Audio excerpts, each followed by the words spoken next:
Hello, welcome back to the channel, and this is a channel where we give you reviews, don't do unboxings, might do a few playthroughs. But today we are going to be talking about a card-based, I suppose, set collection game type thing. We're going to be talking about Aquatica, and in this game you will be buying locations and you'll be hiring different personalities in order to raise cards from the depths of the ocean that will give you victory points and hopefully allow you to win the game. So in this video, I'm going to be giving you a very brief overview of the rules, be telling you what we do like, what we don't like. Then we'll come back and we'll tell you whether or not Aquatica is worth your time and bother today and in the future. So remember, if you're new here, please consider subscribing to this channel, hit the like button and all that YouTube bullshit.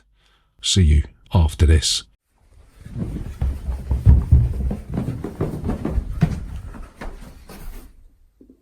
Bollocks. So, Aquatica, how'd you play this game? So each player is going to get a player board. You're going to put the main board out in the center of the table and you're going to populate it with a number of personality cards and a number of location cards. Yeah, each player is going to get their own manta ray tokens, and these things will give you extra coins or extra aggression if you want to arm wrestle locations away from the people that live there, you know what I mean? So you're also going to get 6 starting character cards. These are like sort of generic starter cards, right? And on your turn you'll have to take a main action and then any number of additional actions. As your main action, you must play one of the character cards from your hand, and then you'll be able to take a number of different actions. If you decide to play a character card, you have to do everything that it says on the card if you can, yeah, but if you can't, then you do what you can. So some of the additional actions you could take, you could flip over one of your manas, and this, like we said, will give you a bit of extra punch or give you some coins or stuff like that. You can exploit a location's depth, yeah. One of the things you can do is you can buy locations, and you'll see that there are different icons on each of these locations. They might give you coins, which allows you to buy more cards. They might give you some power, which allows you to take control of locations, or they might have some special effect written on them, you know. When you use one of these cards in this manner, you'll have to push it up into your player board, yeah, using your finger.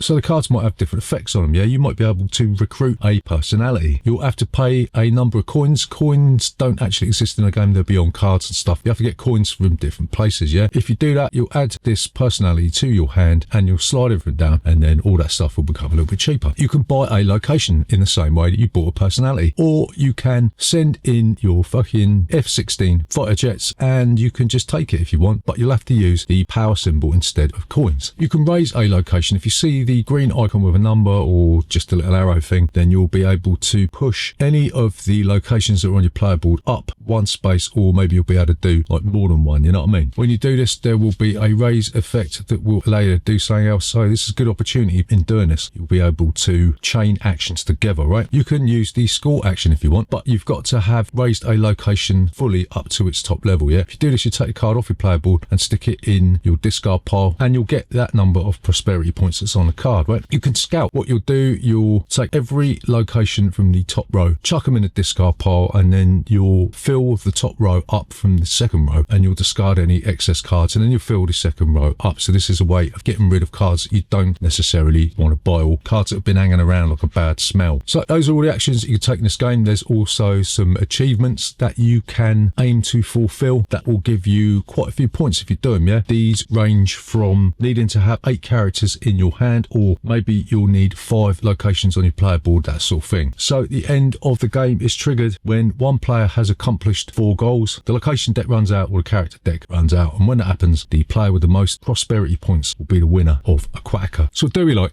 about Aquatica? So the first thing that we really like about this game is that the player boards are kind of interesting, yeah? We've all seen these multi-layered boards before, but usually they exist to stop cubes and stuff and cards from moving around. These player boards actually have a utility. They allow you to move cards up and down, activating the cards, covering stuff up, yeah? So it's not just a way of keeping things neat and tidy. They do actually have a use in the game, and it's just quite a novel touch, yeah? It does make the player boards a little bit unwieldy, a little bit bigger than they need to be, and there's a lot of empty space on the player boards, but it's an interesting thing nonetheless. So the second thing that we like about this game is that the rulebook is thankfully a manageable size, yeah? If you are a long time viewer of this channel, you will know that we detest these box size flappy rulebooks that when you open them up, they're like a fucking broadsheet newspaper, yeah? This one is actually really small. Does make it a little bit thicker, but then they've used some pretty thick paper, but at least you're not going to be sat there on a windy day worrying whether or not you're going to get blown down the street, you know what I mean? So the final thing that we we like about Aquatica is that in contrast to a lot of games like this, there's only one main action that you can take, and that's play a character card, right? All of the other actions are free, all dependent on what you've already set yourself up for, yeah? So there's not really any limits as to how many actions you can take. And this, like we said, leads to the ability to chain loads of actions together. So just playing your main character card is like opening a door to a myriad of other options, right? And in a game like this, that is very, very welcome because there's not really that much else to it, do you know what I mean? But don't be like, but Aquatica. So the first thing that we don't like about this game is that the theme is invariably quite weak, yeah? I mean, it's not really based on anything in particular, yeah? You just got these random personalities, these courtly characters that live under the sea. You're one of these king things that is trying to, I don't know, gain control of the ocean bed or something like that. But it's a bit of a batshit theme, yeah? Didn't really find it very inspiring. And truth be told, we've seen this before, yeah? It's the same kind of theme as Abyss. And we weren't really enamoured with the theme. It just seemed a little bit odd. So the second thing that we don't like about this game is that it seemed like there was only less than half a game in the box, yeah, and that felt like you probably get shortchanged if you bought this. There are other expansions available, but the amount of content in the core set was a little bit lackluster, you know what I mean? It felt like it needed some other stuff, and I don't know, did they hold some of the content back for this so that they could pump it into the expansions? If that is the case, then that is a fucking rip-off, yeah? And I don't know, the expansions for this probably are essential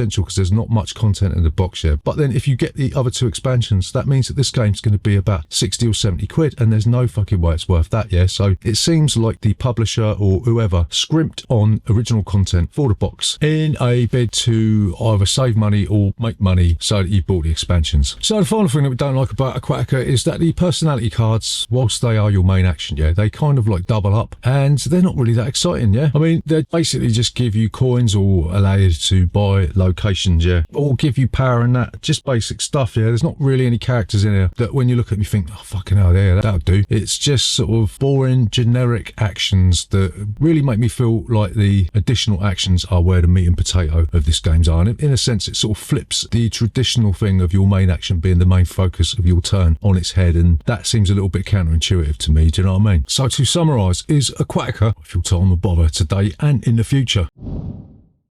So we're going to say maybe not, yeah. Aquatica is fine, but it's a largely uninspiring game that just consists of trading up icons that you got in front of you so that you can get more powerful icons, yeah, which in turn allows you to get even more powerful icons. This is like sitting in a massive fuck off washing machine. I suppose that's part of the theme, innit? Where you'll just be rinsing, washing and repeating the same shit until the game is over. It's interesting enough, but the lack of content in the core box is a major cause for concern, as this thing gets repetitive very, very quickly indeed. The theme is also largely absurd to the point that there's really no logical reason to play this over other games with the same sort of theme like Abyss, and that's what I'll continue to do unless an affordable big box version of this appears from the depths of the sea, where I don't feel like I've been ripped off paying 30-40 quid for a half-baked game that probably needs both of the expansions just to have a little bit of longevity.